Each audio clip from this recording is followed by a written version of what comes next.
Camaro versus Mustang, LS3 versus Coyote. Which one makes more power stock, and which one makes more power modified? Hello everybody, I'm Richard Holder, and as always, welcome to the channel. Quick, let's jump in the Wayback Machine, head back to 2011. The Camaro and the Mustang wars were obviously heated up very well.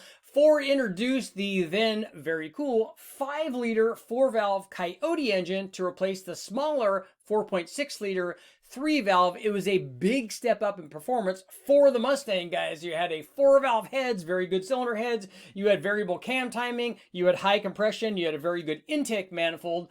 Plus, you had a motor that was much more able to do battle with the then 6.2-liter LS3. So how do we compare the two? Well, let's put both of them on the dyno in stock trim and modified trim and see how they do. Okay guys, let's jump right in comparing our 2011 competitors, the Ford Mustang and the Chevy Camaro, and we'll take a look at what I'm going to do is run them stock and then modified, and we're comparing the then new 5-liter Coyote to, I think, the 1-year-old LS3 in the Camaro and the Corvette, and we'll take a look and see how they compared. They were definitely marketplace competitors. Ford stepped up quite a bit, as I mentioned, on the 5-liter Coyote from the previous 3-valve 4.6-liter, so it was bigger, 4-valve, more compression, all of that stuff, so it was better.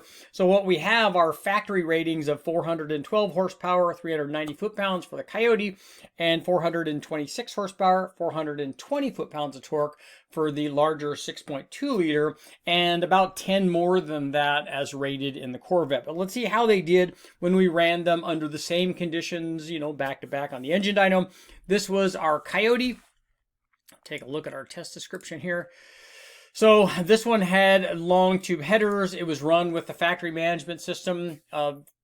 Ken from Kenny Bell came over and did the tuning on it to make sure that we had an optimized tune. So this was not the factory tune. We know that an optimized tune can add power to the Coyote. Both the Coyote and the LS both had optimized tunes.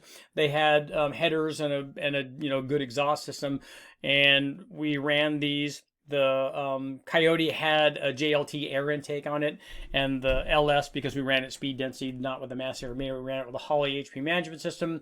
Again, optimized tune, so we try to maximize the power for both of them. But otherwise, you know, stock throttle body sizes, stock intake manifolds, stock cams, and short blocks and all that stuff. So run in this manner on the engine dyno, our Coyote produced this power curve and produced a peak of 462 horsepower. And peak torque check-in at 410 or 11 foot-pounds of torque. You see it had a couple of torque peaks there, you know, a little bit of a sine wave there working out pretty well. But let's see how that compares to the 6.2-liter LS3. And here is our stock LS3. So you can see much bigger displacement, 4-liter versus 6.2-liter. And so it basically made more power and made more torque everywhere. It's rated at more power, but this thing made quite a bit more than the factory one. The way that we run it on the engine dyno, same way, headers, electric water pump and stuff. This thing made, the LS made 495 horsepower.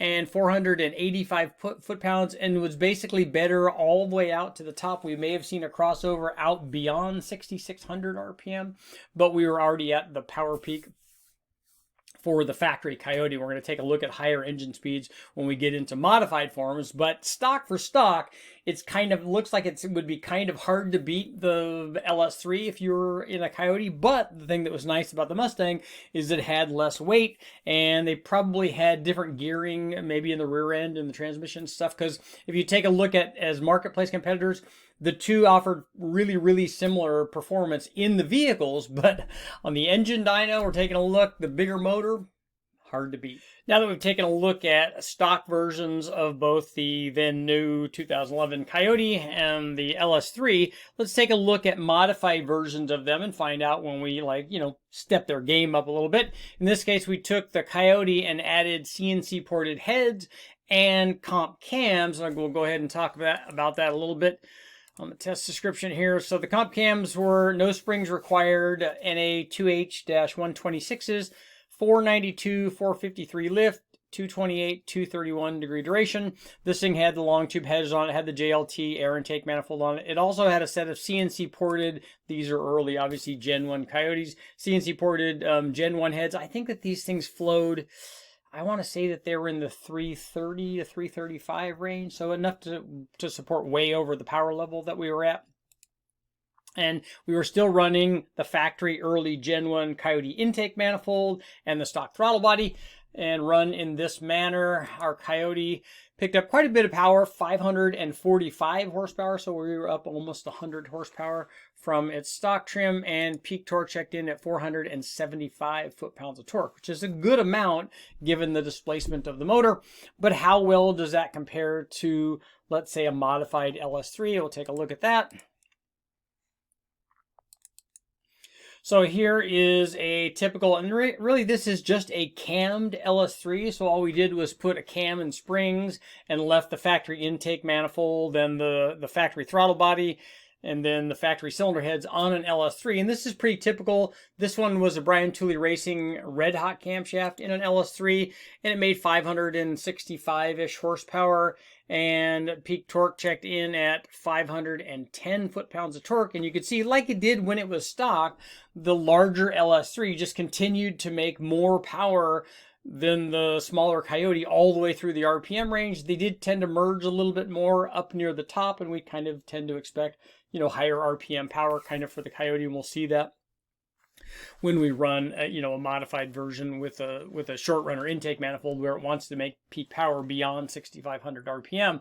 But we can see that the bigger motor still, even with just a camshaft, and the Coyote got ported heads and camshafts. Now, obviously, there would be a difference depending on which cams we chose, and there are guys that have made, I'm sure, more power than this from their particular combination. But this gives you an idea. If you put camshafts in it, these would be maybe considered stage 1 or stage 2 cams, maybe stage 1.5 on the Coyote. But ported heads and cam, and all we did was throw a cam in the LS3, and obviously it's making pretty good power. But now let's set things up to the final level and find out what happens. And by the way, on the LS3, this is indicative of not just this particular cam, this one from Brian Tooley Racing, but we've made similar power with like the Comp 459 and 469 cams. The Summit Stage 4 cam did really well on a 6.2. So all of these kinds of 231-ish, 235 intake at 50 camshafts, they're all going to be, you know, it's pretty easy to go 550, 560, even as much as 570 horsepower with just a cam